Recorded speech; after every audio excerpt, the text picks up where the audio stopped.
الحمد لله نحمده ونستعينه ونستغفره ونعوذ بالله من شرور أنفسنا ومن سيئات أعمالنا. من يهده الله فلا مضل له ومن يضلله فلا هادي له. ونشهد أن لا إله إلا الله وحده لا شريك له. ونشهد أن سيدنا وحبيبنا ومولانا محمدا عبده ورسوله الذي أرسله بالحق بشيرا ونذيرا وداعيا إلى الله بإذنه وسراجا منيرا. فقد قال الله تعالى في كلامه المجيد وفرقانه الحميد: أعوذ بالله من الشيطان الرجيم. بسم الله الرحمن الرحيم. يرفع الله الذين آمنوا منكم والذين أوتوا العلم درجات والله بما تعملون خبير. صدق الله العظيم.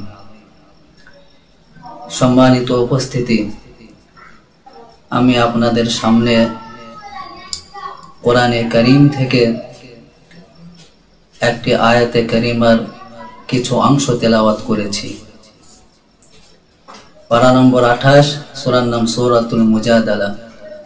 এই সূরার ভিতরে এই আয়াতে কারীমা রয়েছে। আল্লাহ রাব্বুল আলামিন এই আয়াতের দ্বারাতে পৃথিবীর মানুষকে আল্লাহ পাক বলতে চাচ্ছেন যে এই পৃথিবীতে যত মানুষ আছে তার মধ্যে দুই শ্রেণীর মানুষের মর্যাদা সবচাইতে বেশি। এক নম্বরে কারা? আল্লাহ রাব্বুল আলামিন বলেন, ইয়ারফাইল্লাহুল্লাযীনা আমানু মিনকুম। আল্লাহ রাব্বুল আলামিন বলেন, তোমাদের মধ্যে যারা ঈমানদার তাদের মর্যাদা সবচাইতে বেশি। দুই নম্বর, ওয়াল্লাযীনা উতুল ইলমা দারাজাত। এবং আল্লাহ রাব্বুল আলামিন এই পৃথিবীতে যাদেরকে ইলমে ওয়াহির জ্ঞান দান করেছেন, যাদেরকে কোরআনের জ্ঞান দান করেছেন, যাদেরকে হাদিসের জ্ঞান দান করেছেন, এক কথায় আল্লাহ রাব্বুল আলামিন এই পৃথিবীতে যাদেরকে ধর্মীয় শিক্ষা আল্লাহ পাক দান করেছেন তাদের মর্যাদা সবচাইতে বেশি। তাহলে আমরা বুঝতে পারলাম এই পৃথিবীতে যারা মুমিন তাদের মর্যাদা সবচাইতে বেশি। দুই নম্বর, এই পৃথিবীতে আল্লাহ রাব্বুল আলামিন যাদেরকে আলিম হওয়ার তৌফিক দান করেছেন, যাদেরকে আল্লাহ পাক ধর্মীয় জ্ঞান দান করেছেন তাদের মর্যাদা সবচাইতে বেশি। আল্লাহ রাব্বুল আলামিন আমাদের সকলকে ঈমানদার, পরিপূর্ণ ঈমানদার হওয়ার তৌফিক দান করুন এবং কোরআনের জ্ঞান, হাদিসের জ্ঞান অর্জন করার তৌফিক দান করুন।